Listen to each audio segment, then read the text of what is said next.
Selamat datang kembali di Lorepedia. Hari ini kita akan membahas novel Pick Me Up chapter 201 sampai 203 yang berdasarkan nomor filenya. Cerita dibuka dengan adegan yang sangat brutal. Hunter batuk keras, memuntahkan darah yang sejak tadi memenuhi mulutnya. Tidak peduli seberapa sering dia terluka, rasa darah itu selalu terasa menjijikkan baginya. Di hadapannya, barisan musuh tidak menunjukkan tanda-tanda akan mundur. Para prajurit, ksatria, melihat hal yang tidak masuk akal itu, para prajurit musuh mulai ragu dan melangkah mundur. Salah satu ksatria bahkan bergumam dengan ekspresi bodoh, mempertanyakan monster macam apa yang sebenarnya sedang mereka hadapi. Namun, di balik penampilannya yang mengintimidasi, kondisi tubuh Han sebenarnya sudah hancur dari dalam. Paru-parunya terasa seperti terbakar api setiap kali ia menarik napas. Meski begitu, dia tidak punya pilihan lain.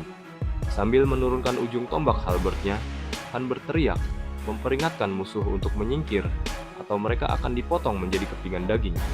Tentu saja, peringatan itu diabaikan. Musuh mulai menghujani dirinya dengan tombak. Dalam situasi terdesak, Han memutar senjatanya layaknya kincir angin, menangkis semua serangan yang datang, lalu menerjang maju tanpa ragu. Sensasi besi yang menembus daging dan tulang kembali terasa di tangannya.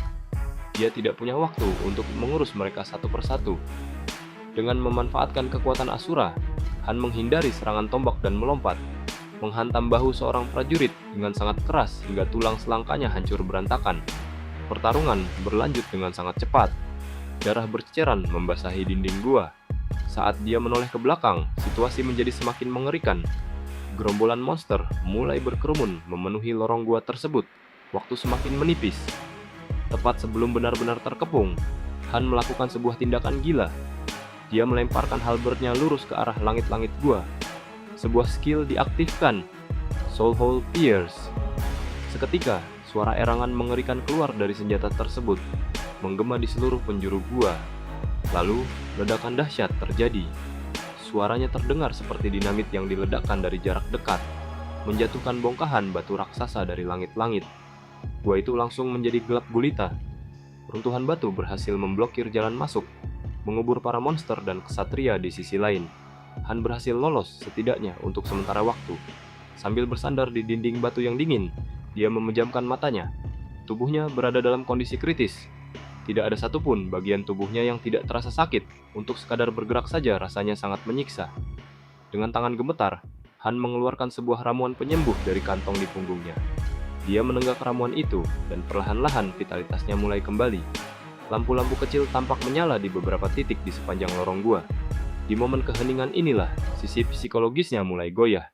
Pikiran-pikiran gelap mulai menghantuinya. Kenapa dia harus melakukan semua ini? Apakah dia sudah gila? Dalam kesendiriannya, Han menyadari satu kebenaran yang sangat pahit. Dia bukan lagi manusia biasa. Entah sejak kapan dia telah kehilangan kemanusiaannya. Bahkan, jika suatu hari nanti dia berhasil kembali ke bumi, dia tahu dia tidak akan pernah sama lagi. Makanan yang lezat, kasur yang hangat, atau permainan yang menyenangkan tidak akan bisa lagi dia nikmati. Mentalnya telah hancur. Dia merasa seperti seorang psikopat yang berdiri di tepi jurang, mengingat kembali sensasi saat merobek kepala musuhnya tanpa rasa bersalah. Namun, dia tidak boleh berhenti di sini. Pelatihan dari neraka yang telah dia jalani memaksanya untuk terus bergerak maju. Setelah berjalan sekitar 10 menit, pemandangan di sekitarnya mulai berubah. Lorong gua melebar, membuka jalan menuju sebuah area luas yang bentuknya menyerupai landasan tempa. Namun, apa yang dia temukan di sana jauh dari kata aman. Mayat-mayat berserakan di mana-mana, dan bau darah segar memenuhi udara. Han berlutut dan memeriksa salah satu mayat tersebut. Ada jas putih yang sudah berubah warna menjadi merah, sayap, dan cakar. Itu adalah mayat para homunculus. Mereka mati dalam jumlah yang sangat besar. Tidak jauh dari sana, terdapat juga mayat-mayat ork buta. Area itu diterangi oleh api biru dari neraka. Mengingat situasi ini, jawabannya sudah sangat jelas. Kedua faksi monster ini baru saja terlibat dalam perang perebutan wilayah yang sangat brutal. Jika monster-monster di menara ini saling membunuh, itu adalah sebuah keuntungan besar baginya. Dia kemudian mencari di antara barang-barang milik tentara yang mati, lalu menemukan sebuah pedang yang masih bisa digunakan serta beberapa belati lempar.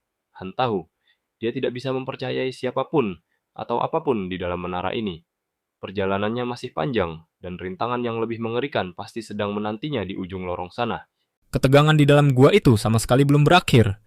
Han terus berjalan maju, menyusuri lorong yang dipenuhi sisa-sisa pembantaian.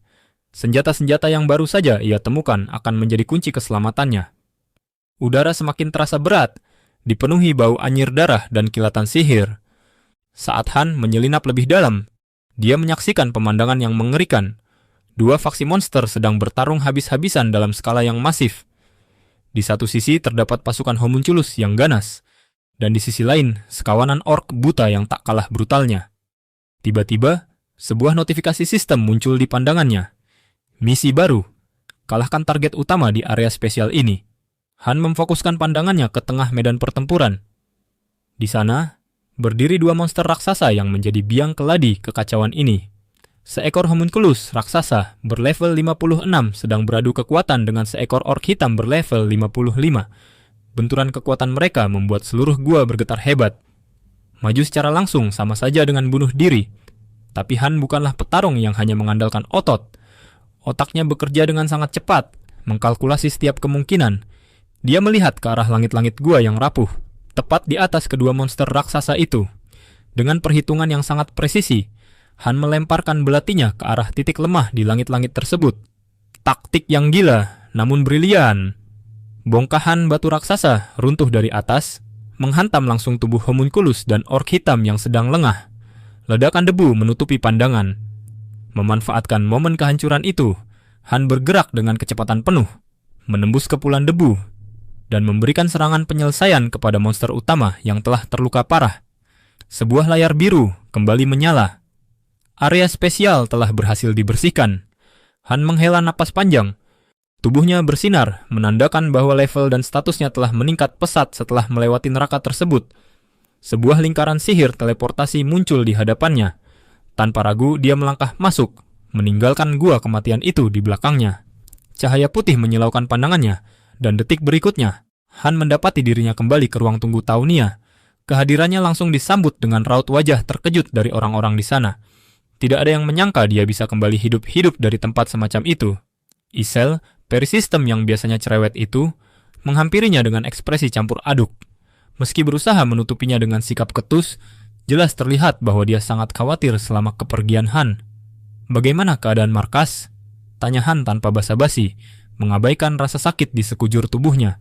Isel mulai memberikan laporan. Selama Han mempertaruhkan nyawa, Taunia tidak berdiam diri. Fasilitas pelatihan terus beroperasi dengan keras. Anggota parti lainnya telah berlatih hingga batas maksimal mereka. Han kemudian berjalan memeriksa pusat pelatihan. Di sana, dia melihat Velkis dan Edis beserta anggota lainnya yang sedang mengasah kemampuan tempur. Melihat perkembangan timnya, ada sedikit rasa lega di hati Han. Mereka harus terus bertambah kuat. Karena di dalam game gacha tanpa akhir ini, kelemahan adalah sebuah dosa yang dibayar dengan nyawa. Perjalanan masih sangat panjang, dan musuh yang jauh lebih mengerikan dari orc hitam maupun homunculus tadi sedang menunggu giliran mereka di lantai atas menara.